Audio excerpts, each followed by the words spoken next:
নমস্কার, খবর শুনছেন এম টুডে নিউজ চ্যানেল থেকে। জানাবো আজকের বিশেষ বিশেষ খবর। বাছাই করা খবরগুলো পেতে চ্যানেলটিতে সাবস্ক্রাইব করে পাশে থাকা বেল আইকনটি অল করে রাখুন। শুরুতেই হেডলাইন্স। 25,000 কোটির লগ্নি, কর্মসংস্থান 70,000, শিল্পের জমির ছাড়পত্র মন্ত্রিসভার। মেদিনীপুর শহরের 9 নম্বর ওয়ার্ডের ধর্মা এলাকায় জলছত্র ও শরবত বিতরণ বিজেপির নেতৃত্বে জেলাসহ সভাপতি।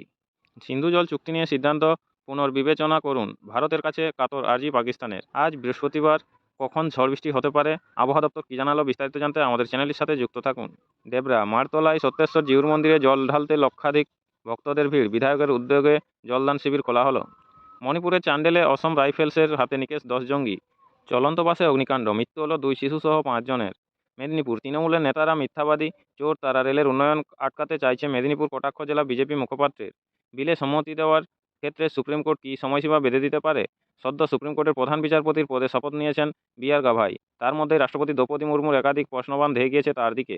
মেদিনীপুর ভারতীয় সেনা নিয়ে বিতর্কিত পোস্ট, অভিযোগ দায়ের কোতোয়ালি থানায়, তদন্তে পুলিশ। ঝাড়গ্রাম খাবারের সন্ধানে শিমুলডাঙ্গাতে দাঁতল হাতি তাণ্ডবে, নষ্ট 6 বিঘা জমির আম ও কাজু বাগান, মাথায় হাত চাষিদের। গোপীবল্লভপুর 2 নম্বর মিশন নির্মল বাংলা প্রকল্প সফল করতে পেটবিন্ধি গ্রাম পঞ্চায়েতের প্রধানের উদ্যোগে শৌচাগার ব্যবহার বিষয়ে হলো সচেতনতা শিবির। ঝাড়গ্রাম শহরের 141 জন উপভোক্তার হাতে প্রভিডেন্ট ফান্ডের 20 লক্ষ টাকা দিল শ্রম দপ্তর। West Bengal beyond politics, Sofiya কুরেশিকে আক্রমণ বিজেপির নাচনকোদন। ঝাড়গ্রামে উৎকর্ষ বাংলা আয়োজিত চাকরির মেলায় বিভিন্ন সংস্থায় চাকরি পেল 189 জন, উপস্থিত জেলাশাসক। জামবনি আস্তাপাড়া এলাকায় বাইক থেকে নিয়ন্ত্রণ হারিয়ে পড়ে গিয়ে আহত এক বাইক আরোহী। ঝাড়গ্রামের পুকুরিয়ায় বাড়ির দরজা থেকে হাতি ছুঁড়ে তুলে নিয়ে আছড়ে মারল এক ব্যক্তিকে, বন দপ্তরের বিরুদ্ধে বিক্ষোভ গ্রামবাসীদের। পাকিস্তানের কাছে পরমাণু অস্ত্র থাকাটা আদৌ কি নিরাপদ, প্রশ্ন রায়নাথের। পহেলগাঁওতে নিরীহদের উপর হামলা চালিয়ে খুন করে জঙ্গিরা, সেই হামলার বিরুদ্ধে যোগ্য জবাব দিয়েছে ভারতীয় সেনা। পাকিস্তান ও পাক অধিকৃত কাশ্মীরে থাকা একাধিক জঙ্গি ঘাঁটি ভেঙে গুঁড়িয়ে দিয়েছে ভারত। উপত্যকায় যৌথ বাহিনীর হাতে নিকেশ 3 জয়েশ জঙ্গি, ঝুঁকল পাকিস্তান, অবশেষে মুক্তি বিএসএফ জওয়ান পূর্ণমের। জলপাইগুড়ির ধূপগুড়িতে বাজ পড়ে মৃত্যু হলো একজনের। প্রয়াত তৃণমূল বিধায়ক তাপস সাহাকে শেষ শ্রদ্ধা জানালেন তৃণমূলের সর্বভারতীয় সাধারণ সম্পাদক অভিষেক বন্দ্যোপাধ্যায়। তৃণমূলে যোগ দিলেন আলিপুরদুয়ারের প্রাক্তন সাংসদ জন বার্লা। বৌমার হাতে কাকা শ্বশুর খুন, আজ বৃহস্পতিবার ঘটনাটি ঘটেছে জলপাইগুড়ির মাল ব্লকের তেসিমলা গ্রাম পঞ্চায়েতের সাহেবপাড়া এলাকায়। মৃতের নাম বিশ্বনাথ ওরাও, বয়স 72। পুলিশ ইতিমধ্যেই অভিযুক্ত বৌমাকে গ্রেপ্তার করেছে। এনবিএসটিসি কর্মী রহস্য মৃত্যু, মৃতের নাম সন্দীপ সাহা, বয়স 42, বাড়ি জলপাইগুড়ির পান্ডাপাড়ায়। চাকরিহারা শিক্ষকদের বিকাশ ভবন অভিযানকে কেন্দ্র করে তুলকালাম। আপনারা এতক্ষণ শুনলেন আজকের সংবাদ শিরোনাম। আপনারা খবরগুলো শুনছেন এম টুডে নিউজ চ্যানেল থেকে। প্রতিদিন নিয়মিত গুরুত্বপূর্ণ সঠিক খবরগুলো শোনার জন্য আমাদের চ্যানেলটি সাবস্ক্রাইব করে পাশে থাকা বেল আইকনটি অল করে রাখুন। আসবো বিস্তারিত খবরে। আজ বৃহস্পতিবার কখন ঝড় বৃষ্টি হতে পারে, আবহাওয়া দপ্তর কী জানালো, বিস্তারিত জেনে নেব। কলকাতা, উত্তরপ্রদেশ ও সংলগ্ন বিহারের উপর একটি ঘূর্ণাবর্ত তৈরি হয়েছে, যার ফলে উত্তর ও দক্ষিণ দুই বঙ্গেই আজ বৃহস্পতিবার থেকে বৃষ্টির সম্ভাবনা রয়েছে, যার ফলে গরম থেকে কিছুটা স্বস্তি পাবেন বঙ্গবাসীরা। গত কয়েকদিন ধরে অস্বস্তিকর গরমের জেরে নাজেহাল হয়েছিলেন সাধারণ মানুষ। হাওয়া অফিসের পূর্বাভাস, এদিন দুপুরের পর থেকে দক্ষিণবঙ্গের বিভিন্ন জেলায় বজ্রবিদ্যুৎ সহ ঝড় বৃষ্টি হতে পারে, যার ফলে এক ধাক্কায় অনেকটাই কমতে পারে তাপমাত্রা।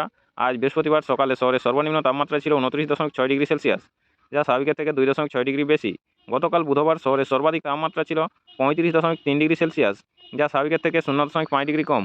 এদিন শহরের সর্বাধিক তাপমাত্রা থাকতে পারে 36 ডিগ্রি সেলসিয়াসের ঘরে। আজ বৃহস্পতিবার শহরের আকাশ থাকবে আংশিক মেঘলা। গত 24 ঘন্টায় শহরে কোথাও বৃষ্টি হয়নি। পাকিস্তানের কাছে পরমাণু অস্ত্র থাকাটা আদৌ কি নিরাপদ, প্রশ্ন রাজনাথের। শ্রীনগর 15 মে পহেলগাঁওতে নিরীহদের উপর হামলা চালিয়ে খুন করে জঙ্গিরা, সেই হামলার বিরুদ্ধে যোগ্য জবাব দিয়েছে ভারতীয় সেনা। পাকিস্তান ও পাক অধিকৃত কাশ্মীরে থাকা একাধিক জঙ্গি ঘাঁটি ভেঙে গুঁড়িয়ে দিয়েছে ভারত। সেই পতাঘাতের জন্য পাল্টা হামলা চালিয়েছিল পাকিস্তানি সেনা, সেই হামলাও রুখে দিয়েছে ভারতীয় সেনা। পাক সেনাকেও যোগ্য জবাব দেওয়া হয়েছে। দুই দেশের মধ্যে আপাতত যুদ্ধবিরতি রয়েছে, তবে ভারতের তরফে স্পষ্ট করে দেওয়া হয়েছে আর কোনো জঙ্গি হামলা তার জবাব আরও কড়াভাবে দেওয়া হবে। ভারতীয় সেনার এই পরাক্রমে গর্বিত দেশবাসী। প্রশংসায় পঞ্চমুখ প্রধানমন্ত্রী নরেন্দ্র মোদীও। কিন্তু ভারত যাতে হামলা না চালায়, তাই বারবার পাক সেনা কিংবা সেখানকার মন্ত্রীরা পরমাণু হামলার হুমকি দিয়েছেন, যেটা ভালোভাবে নেয়নি নয়াদিল্লি। ভারতের প্রধানমন্ত্রী নরেন্দ্র মোদী স্পষ্ট করে জানিয়ে দিয়েছেন, পরমাণু হামলার হুমকি দিয়ে ব্ল্যাকমেল করা যাবে না। আজ বৃহস্পতিবার ঠিক সেই একই কথা বললেন প্রতিরক্ষামন্ত্রী রাজনাথ সিংও। এদিন জম্মু ও কাশ্মীরের শ্রীনগরে গিয়েছিলেন তিনি। এদিন কাশ্মীরের বাদামিবাগ সেনা ছাউনি ঘুরেও দেখেন রাজনাথ। তারপরেই তিনি স্পষ্ট বার্তা দেন, সন্ত্রাসবাদের বিরুদ্ধে লড়াইয়ে বীর জওয়ানদের আত্মত্যাগকে আমি শ্রদ্ধা জানাই। পহেলগামে নিহত সাধারণ নাগরিকদের প্রতিও আমি শ্রদ্ধা জ্ঞাপন করি। অপারেশন সিন্দুর একটা অঙ্গীকার। ওরা ধর্ম দেখে নিরীহ মানুষদের মেরেছে, কিন্তু আমরা কর্ম দেখে জঙ্গিদের মেরেছি। সন্ত্রাসবাদের বিরুদ্ধে এটি ভারতের সবচেয়ে বড় অভিযান। সন্ত্রাসবাদকে নির্মূল করতে আমরা যে কোনো সীমা পর্যন্ত যাব। পাকিস্তানকে অবিলম্বে জঙ্গিদের আশ্রয় দেওয়া বন্ধ করতে হবে। পাশাপাশি পরমাণু হামলার হুমকি নিয়েও এদিন তাৎপর্যপূর্ণ মন্তব্য করেন প্রতিরক্ষামন্ত্রী। তিনি বলেন, আজ শ্রীনগরের মাটি থেকে দাঁড়িয়ে বলতে চাই, পাকিস্তানের মতো দায়িত্বজ্ঞানহীন ও দুর্বৃত্ত দেশের কাছে পরমাণু অস্ত্র থাকাটা আদৌ নিরাপদ? আমার মনে হয় পাকিস্তানের পরমাণু অস্ত্র ইন্টারন্যাশনাল অ্যাটমিক এনার্জি এজেন্সির নজরদারির আওতায় রাখা উচিত। প্রধানমন্ত্রী নরেন্দ্র মোদীর সুরেই প্রতিরক্ষামন্ত্রী রাজনাথ স্পষ্ট জানিয়েছেন, পাকিস্তানের সঙ্গে কথা হলে কেবলমাত্র পাক অধিকৃত কাশ্মীর নিয়েই হবে। বিলে সম্মতি দেওয়ার ক্ষেত্রে সুপ্রিম কোর্ট কী সময়সীমা বেঁধে দিতে পারে? শীর্ষ আদালতকে 14 দফা প্রশ্ন রাষ্ট্রপতির। আপনাদের সকলকেই বলা হচ্ছে, যারা নিয়মিত গুরুত্বপূর্ণ খবরগুলো শুনতে চান অবশ্যই আমাদের চ্যানেলটি সাবস্ক্রাইব করে রাখুন। ফিরে আসবো খবরে। নয়াদিল্লি, 15ই মে সদ্য সুপ্রিম কোর্টের প্রধান বিচারপতির পদে শপথ নিয়েছেন বি.আর. গাভাই। তার মধ্যেই রাষ্ট্রপতি দ্রৌপদী মুর্মুর একাধিক প্রশ্নবাণ ধেয়ে গিয়েছে তার দিকে। আইনসভায় বিল পাস হওয়ার পর কতদিন তা ফেলে রাখতে পারবেন রাষ্ট্রপতি বা রাজ্যপাল, তার সময়সীমা বেঁধে দিয়েছিল সুপ্রিম কোর্ট। কিন্তু সুপ্রিম কোর্ট কি এইভাবে সময়সীমা বেঁধে দিতে পারে?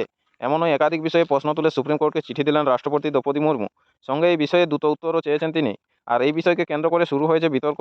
বিশেষজ্ঞ মহলের প্রশ্ন, তবে কি বিচার ব্যবস্থার সঙ্গে প্রশাসনের দূরত্ব বাড়ছে? সংবিধানের 143 নম্বর ধারা ব্যবহার করে বিল পাসের ক্ষেত্রে সময়সীমা নির্ধারণের বিষয়টি নিয়ে বিস্তারিত জানতে চেয়েছেন রাষ্ট্রপতি। সংবিধানের 143 নম্বর ধারায় বলা হয়েছে, জনস্বার্থ সম্পর্কিত যে কোনো বিষয় নিয়ে সুপ্রিম কোর্টের সঙ্গে আলোচনা করার অধিকার রয়েছে রাষ্ট্রপতির। আর সেই ধারা ব্যবহার করেই সুপ্রিম কোর্টকে 14 দফা প্রশ্ন করেছেন রাষ্ট্রপতি, যা দেশে বেঞ্জির। এর ফলে রাষ্ট্রপতির প্রশ্নের উত্তর দিতে দেশে শীর্ষ আদালতকে গড়তে হবে সাংবিধানিক বেঞ্চ। তামিলনাড়ু সরকার বনাম রাজ্যপালের আইনি লড়াইকে কেন্দ্র করে ঘটনার সূত্রপাত। তামিলনাড়ুর বিধানসভায় পাস হওয়ার পর 10টি বিল সেই রাজ্যের রাজ্যপাল আর.এন. রবি আটকে রেখেছেন বলে অভিযোগ ওঠে, যাকে কেন্দ্র করে সুপ্রিম কোর্টে মামলাও করে স্ট্যালিন সরকার। 2023 সালের নভেম্বর মাসে ওই বিলগুলি রাজ্যপাল পাঠিয়ে দিয়েছিলেন রাষ্ট্রপতির সাইয়ের জন্য। যদিও সেই বিল পাস হতে দেরি হয়, যার ফলে সুপ্রিম কোর্টে মামলা দায়ের করে তামিলনাড়ু সরকার। গত এপ্রিল মাসে এই সংক্রান্ত মামলায় রাজ্যপালের আচরণকে বেআইনি বলে উল্লেখ করে সুপ্রিম কোর্টের বিচারপতি জে.বি. পারদিওয়ালা এবং বিচারপতি আর. মহাদেবনের বেঞ্চ। আদালতের তরফে বলা হয়, এটা স্পষ্ট করে বলে দেওয়া দরকার, কোনো সাংবিধানিক কর্তৃপক্ষ নির্দিষ্ট সময়ের মধ্যে কোনো কাজ না করলে আদালত সেখানে হস্তক্ষেপ করা থেকে বিরত থাকবে না। তারপরেই শীর্ষ আদালত রাষ্ট্রপতিকে 3 মাসের মধ্যে বিল সইয়ের পরামর্শ দেন, যাকে কেন্দ্র করে রণং দেহি মূর্তি ধারণ করেন উপরাষ্ট্রপতি জগদীপ ধনখড়। বারবার সুপ্রিম কোর্টকে আক্রমণ করতে থাকেন তিনি। পিছিয়ে থাকে না কেন্দ্রের শাসক দলের সাংসদ থেকে নেতারা, তারাও ক্রমাগত দেশের শীর্ষ আদালতকেও আক্রমণ করতে থাকেন।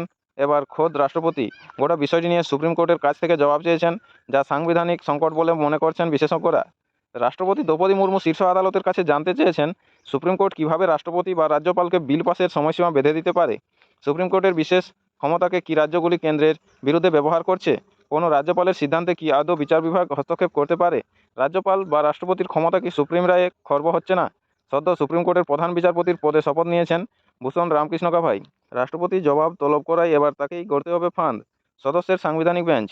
সেই বেঞ্চের পরামর্শ মেনে রাষ্ট্রপতির প্রশ্নের উত্তর দেবে সুপ্রিম কোর্ট, যা ভারতের নজিরবিহীন ঘটনা। চলন্ত বাসে অগ্নিকাণ্ড, মৃত্যু হলো 2 শিশুসহ 5 জনের। লখনউ, দিল্লি থেকে বিহার যাওয়ার পথে উত্তরপ্রদেশের লখনউয়ের মোহনলালগঞ্জের কাছে আচমকাই আগুন লাগে একটি যাত্রীবাহী বাসে। মুহূর্তে সেই আগুন বিধ্বংসী আকার ধারণ করে। আর সেই অগ্নিকাণ্ডের জেরে 2 শিশুসহ 5 জনের মৃত্যু হয়েছে বলে পুলিশ সূত্রে খবর। জানা গিয়েছে, ওই বাসটিতে 60 জন যাত্রী ছিলেন। সকলেই ঘুমাচ্ছিলেন ভোররাতে। আচমকাই আগুন লেগে যাওয়ায় আতঙ্কে বাসের মধ্যেই দৌড়াদৌড়ি করতে থাকেন সকলে। সেই পরিস্থিতিতে জানালার কাঁচ ভেঙে চম্পট দেন ওই বাসের চালক, কিন্তু যাত্রীরা পালানোর সুযোগ পাননি। কয়েকজন যাত্রী সিটের তলাতেই আগুনের হাত থেকে বাঁচতে ঢুকে পড়েন। অনেকেই আবার ওই ভাঙা জানালা দিয়ে কষ্ট করে বাইরে বেরিয়ে আসেন। আগুন লাগার সময়ে প্রথমে আঁচ পাননি কোনো যাত্রী, পরে গোটা বাসে ধোঁয়া ভরে যাওয়ায় ঘুম ভাঙে সকলের।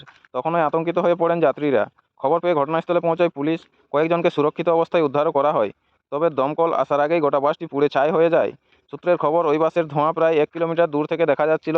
এই অগ্নিকাণ্ডের জেরে জখম হয়েছেন অনেক, তাদের ভর্তি করা হয়েছে হাসপাতালে। কীভাবে ঘটল ঘটনাটি, তদন্ত শুরু করেছে পুলিশ। সিন্ধু জলচুক্তি নিয়ে সিদ্ধান্ত পুনর্বিবেচনা করুন, ভারতের কাছে কাতর আর্জি পাকিস্তানের। ইসলামাবাদ, পাকিস্তানের সঙ্গে আলোচনা হলে তা হবে সন্ত্রাসবাদ নিয়ে, পাক অধিকৃত কাশ্মীর নিয়ে। রক্ত ও জল একসঙ্গে বইতে পারে না। অপারেশন সিন্দুরের পর জাতির উদ্দেশ্যে ভাষণে এই বার্তাই দিয়েছিলেন প্রধানমন্ত্রী নরেন্দ্র মোদী। এর আগে পহেলগাঁওয়ের বৈশরণে জঙ্গি হামলার পরে পাকিস্তানের সঙ্গে সিন্ধু জলবন্টন চুক্তি স্থগিতের কথা ঘোষণা করে ভারত। এর জেরে চরম সংকটে পড়েছে পাকিস্তান। অপারেশন সিন্দুরের পর দুদেশের সংঘাত শুরু হয়। পাকিস্তানের আর্জিতে শেষ পর্যন্ত শনিবার যুদ্ধবিরতি হয়েছে। এরপরেই সিন্ধু চুক্তি নিয়ে সিদ্ধান্ত পুনর্বিবেচনায় আর্জি জানিয়ে ভারতের দ্বারস্থ হল পাকিস্তান। সে দেশের জলসম্পদ মন্ত্রকের পক্ষ থেকে এ ব্যাপারে দিল্লিকে চিঠি লেখা হয়েছে বলে সূত্রের খবর। সেখানে কাতর অনুরোধ জানিয়ে বলা হয়েছে, চুক্তি সাসপেন্ড হলে পাকিস্তান সংকটে পড়বে। উল্লেখ্য, 1960 সালে বিশ্বব্যাংকের মধ্যস্থতায় সিন্ধু জলবন্টন চুক্তিতে স্বাক্ষর করে ভারত ও পাকিস্তান। চুক্তি অনুযায়ী পূর্ব বাহিনী শতদ্রু বিপাশা ইরাবতীর অধিকার ভারতের। অন্যদিকে পশ্চিমবাহী সিন্ধু চন্দ্রভাগা এবং বিতস্তার জল পাবে পাকিস্তান। সেই চুক্তি সাসপেন্ড করছে ভারত। পাকিস্তানকে জল দেওয়া বন্ধ করতে স্বল্পমেয়াদী, মধ্যমেয়াদী এবং দীর্ঘমেয়াদী পরিকল্পনা করছে ভারত। কেন্দ্রীয় জলসম্পদ উন্নয়ন মন্ত্রী সি.আর. পাতিল এ ব্যাপারে কড়া পদক্ষেপের কথা জানিয়েছেন। নমস্কার, আপনারা খবর শুনছেন এম টুডে নিউজ চ্যানেল থেকে। প্রতিদিন নিয়মিত গুরুত্বপূর্ণ খবরগুলো শোনার জন্য আমাদের চ্যানেলটি সাবস্ক্রাইব করে রাখুন। আর খবরগুলো শুনতে যদি ভালো লেগে থাকে অবশ্যই একটি লাইক করে দেবেন। ফিরে আসবো পরবর্তী খবরে। দম্পতির রহস্য মৃত্যু, ঘরের ভেতর থেকে ঝুলন্ত অবস্থায় উদ্ধার হলো দেহ। জলপাইগুড়িতে দম্পতির রহস্য মৃত্যু, একই দড়িতে গলায় ফাঁস দেওয়া অবস্থায় তাদের ঝুলন্ত দেহ উদ্ধার করল পুলিশ। গতকাল বুধবার রাতে ঘটনাটি ঘটে জলপাইগুড়ির খারিজা বেরুবাড়ি 2 নম্বর গ্রাম পঞ্চায়েতের অমরখানা এলাকায়। মৃতদের নাম সঞ্জিত রায়, বয়স 22 ও কাকলি রায়, বয়স 21। 1.5 বছর আগে বিয়ে হয়েছিল তাদের। কোনো সন্তান নেই। সঞ্জিত ওই এলাকার একটি চিপস তৈরির কারখানায় কাজ করতেন। ঘটনার সময় বাড়িতে দুজনেই ছিলেন বলে জানা গিয়েছে। পরিবারের বাকি সদস্যরা বিয়ের নিয়ন্ত্রণ খেতে গিয়েছিলেন অন্যত্র। তারা ফিরে এসে দেখেন ঘরের দরজা বন্ধ। ধাক্কা দিয়ে দরজা খুলে দেখা যায় সিলিং ফ্যানের সঙ্গে একই দড়িতে সঞ্জিত ও কাকলি ঝুলছেন। কাকলির বাপের বাড়ি বেরুবাড়িতে। তার বাবা শচীন্দ্রনাথ রায় মেয়ে জামাইয়ের এইভাবে মৃত্যুর বিষয়টি মেনে নিতে পারছেন না। তিনি বলেন, ওদের মধ্যে কোনো ঝামেলা ছিল বলে জানতাম না, কেন এমনটা হলো বুঝে উঠতেই পারছি না। তদন্ত শুরু করেছে পুলিশ। সুদর্শন চক্রের পর শত্রু দেশের ড্রোন বধে এবার সেনার হাতিয়ার ভার্গবাস্ত্র। নয়াদিল্লি, কুরুক্ষেত্রে যুদ্ধের 17তম দিন পাণ্ডব সেনাকে ধ্বংস করতে সেদিন ভার্গবাস্ত্র ব্যবহার করেছিলেন কর্ণ। পুরাণ মতে ভৃগু ঋষি তৈরি করেছিলেন এই অন্যত্র শক্তিশালী অস্ত্র। ভৃগু থেকেই নাম হয় ভার্গবাস্ত্র। পরে তা পরশুরামের কাছ থেকে পেয়েছিলেন কর্ণ। পুরাণের সেই প্রসঙ্গ টেনে সামনে এলো ভারতীয় সেনার নয়া হাতিয়ার ভার্গবাস্ত্র। মূলত ড্রোন হামলা রুখতেই তৈরি করা হয়েছে এই low cost counter drone system. 6 থেকে 10 কিলোমিটার দূর থেকে ছোটোখাটো ড্রোনকে শনাক্ত করতে পারবে এটি। আর 2.5 কিলোমিটার রেঞ্জের মধ্যে সেই ড্রোন ঢুকে পড়লে মুহূর্তেই তা ধ্বংস করে দেবে। ভারত পাক যুদ্ধের আবহে প্রায় ড্রোন হামলার খবর সামনে এসেছে। এই পরিস্থিতিতে ভার্গবাস্ত্র উল্লেখযোগ্য ভূমিকা নেবে বলে মনে করছেন প্রতিরক্ষা বিশেষজ্ঞরা। ভার্গবাস্ত্র তৈরি করেছে নাগপুরের সংস্থা solar defence and aerospace limited. মঙ্গলবার ওড়িশায় গোপালপুরে পরীক্ষামূলকভাবে এই মিসাইলটি উৎক্ষেপণ করা হয়। প্রথম দুটি ট্রায়ালে একটি করে রকেট ছোঁড়া হয়, আর শেষ ট্রায়ালে মাত্র 2 সেকেন্ডের ব্যবধানে পরপর দুটি রকেট ছোঁড়া হয়। প্রতিটি অস্ত্রই ড্রোন ধ্বংস করতে সফল। এক্ষেত্রে 5000 মিটার উচ্চতাতেও এই কাউন্টার ড্রোন সিস্টেম ব্যবহার করা যাবে। 3টি স্তরে কাজ করবে ভার্গবাস্ত্র ডিটেকশন এর অত্যাধুনিক রেডার ও সেন্সর 6 থেকে 10 কিলোমিটার দূর থেকে ছোটোখাটো ড্রোন হামলা শনাক্ত করতে পারবে। দ্বিতীয় স্তর লক অ্যান্ড টার্গেট, একটি বা একাধিক ড্রোনকে টার্গেট করে কাউন্টার অ্যাটাকের জন্য তৈরি হওয়া নিউট্রালাইজেশন রেঞ্জের মধ্যে ঢুকে পড়লে আকাশে ড্রোনগুলিকে নষ্ট করে দেওয়া হবে। নমস্কার, এখনকার স্থানীয় সংবাদটি এই পর্যন্তই। পরবর্তী সংবাদটি পেতে চ্যানেলটিতে সাবস্ক্রাইব করে পাশে থাকা বেল আইকনটি অল করে রাখুন। সবাই ভালো থাকুন, সুস্থ থাকুন। দেখা হচ্ছে পরের আপডেট খবরে। ধন্যবাদ।